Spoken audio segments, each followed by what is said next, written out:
Welcome you all for today's session.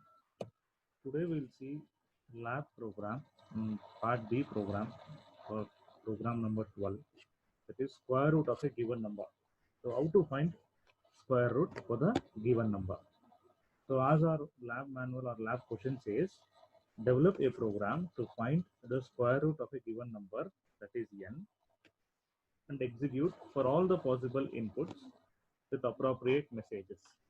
The statement meaning is we want to find the square root number for whatever the input been given, and we have to print appropriate message with respect to the input given.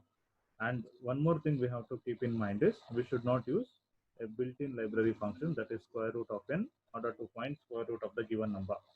We have to write a program in such a way that program should be done when normal. The meaning here is we should not use any library function or inbuilt function to find the square root of the given number. So first we'll see algorithm. So algorithm is nothing but a step-by-step procedure to perform any given task or to perform any programming. So as my step one says initialization or start. So it will start the program. After that, step two, read the number. So this is how the input will be given to my program by the user side. So step two is a read number.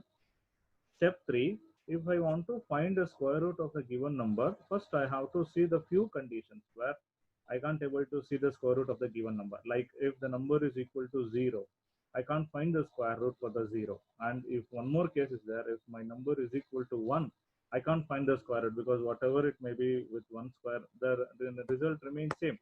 So that is how I am going to check only two conditions with respect to my program, that is to find a square root of the given number. That is, my input should be greater than 1.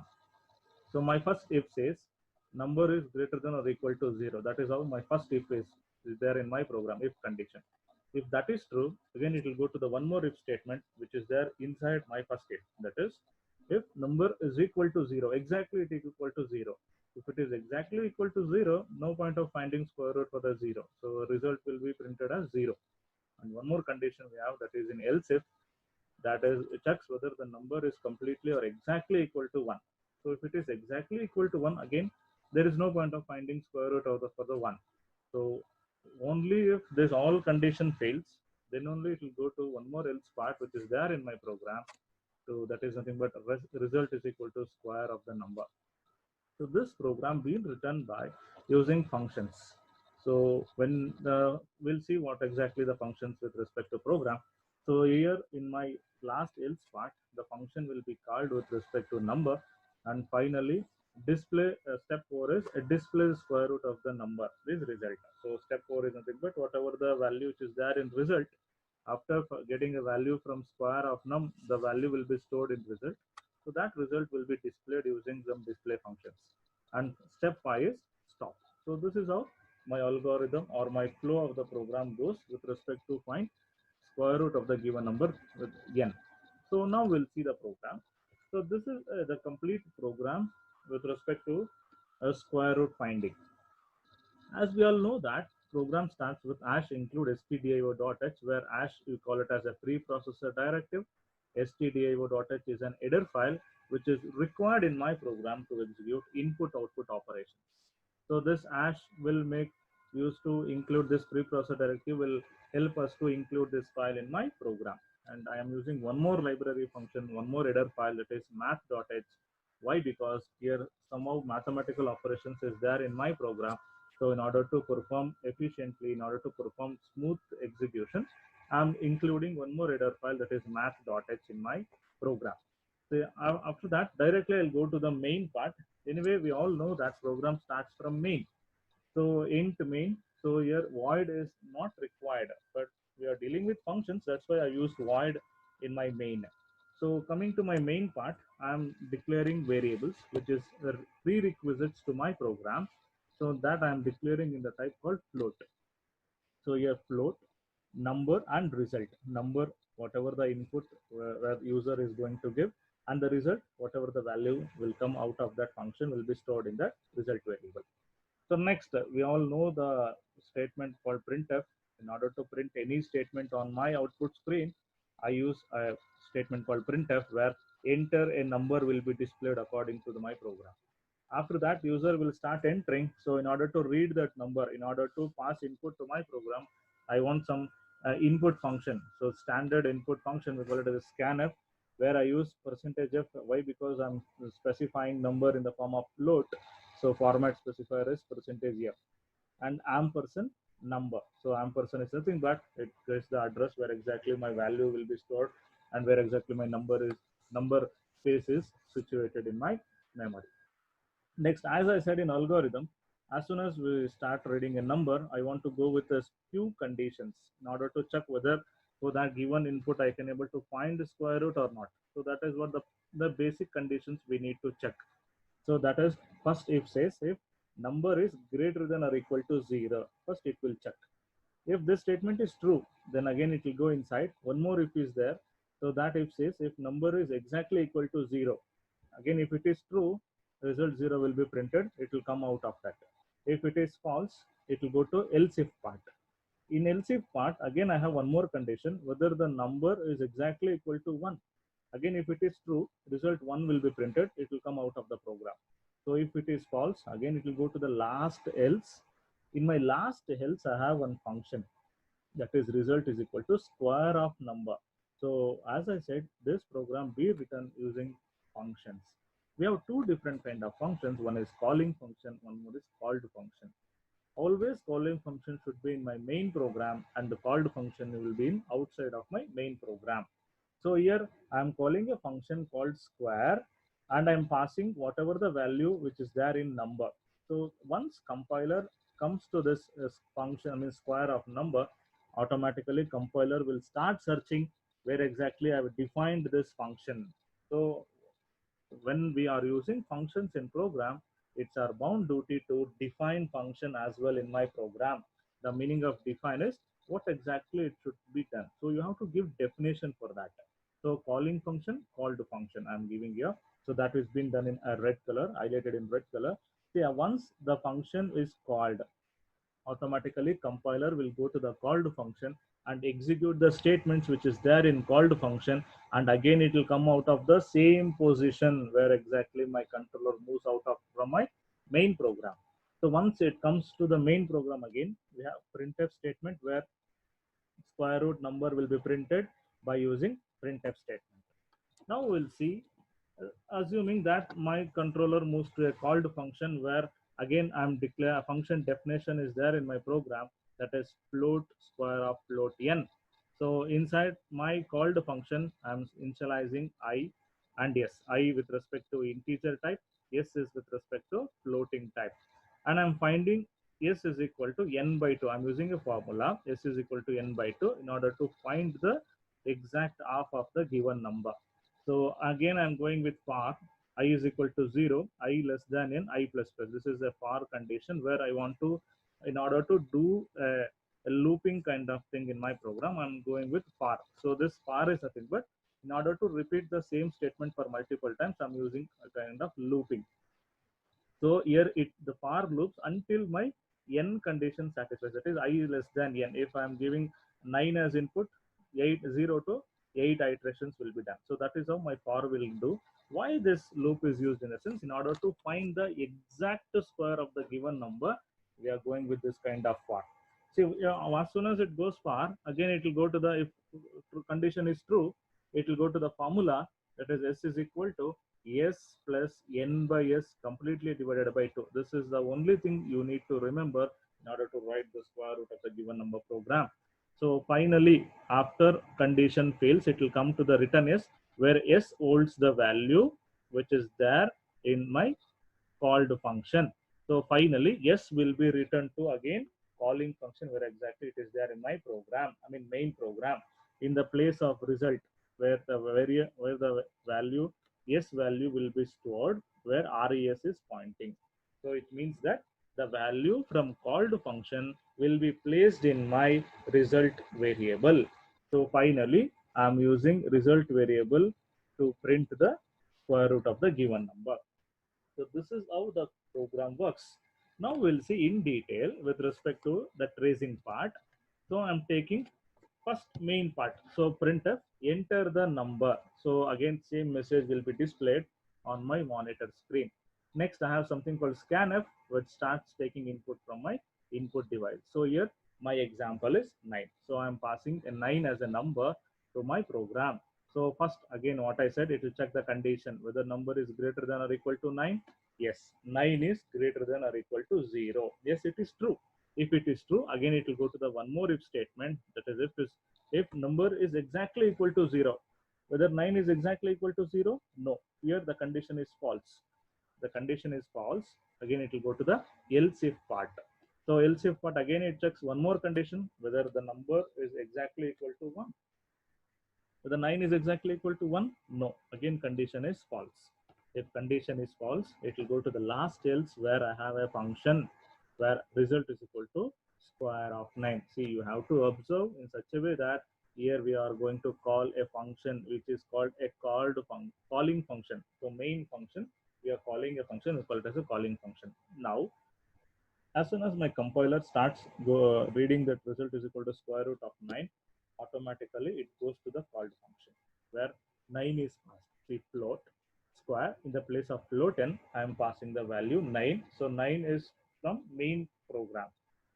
So again, I is initialized, one empty variable is initialized, again s is initialized in the form of float. So here formula starts, s is equal to n by 2. I'm finding just half of my number. So this you can't say that exact square.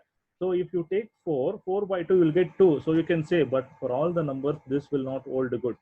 So what we are going to do, we are going with a detailed, complete iteration process in order to find the exact square of the given number.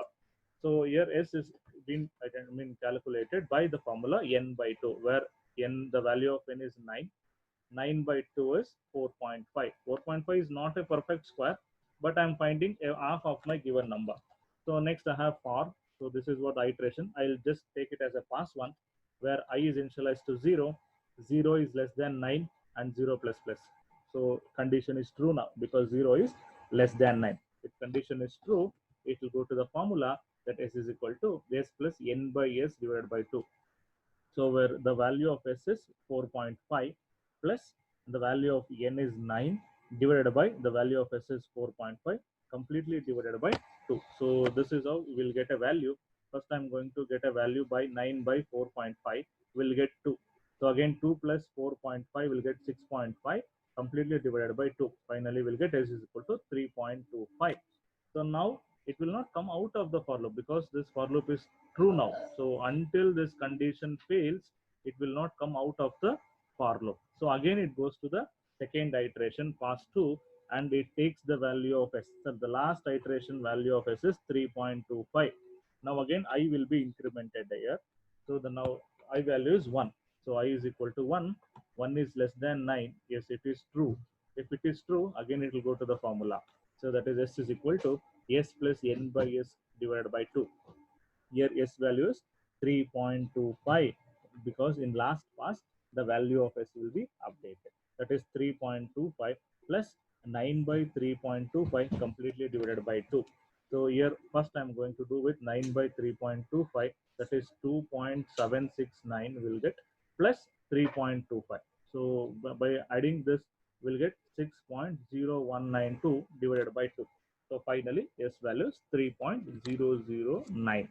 So now this is the latest value of s. Again, it will not come out of the loop because again for loop is true. It goes to the next pass with a new value, that is 3.009. So in my pass 3, the s value is updated to 3.009 and I is updated to 2. Again 2 is less than 9. Yes, condition is true. If condition is true, again it will go to the formula where s plus n by s completely divided by 2. What the value of s is 3.009 plus n value is 9. 9 by 3.009. So we'll get 2.99. If you start getting a value by 9 by 3.9, we'll get 2.99 plus 3.009 will get 6.000 by 2. So by doing, we'll get s is equal to 3. Again, 3 is updated to the value. S is updated to the value 3. So again, my condition is true. I'm not going to come out of my for loop. Again, I'm going with one more pass, that is pass 4. Until condition fails, we have to continue the for loop. Either it may be you may get right value at pass 3 or pass 4, but you are not supposed to stop in that case. Until the condition fails, you have to go with complete iteration. That is how my for works.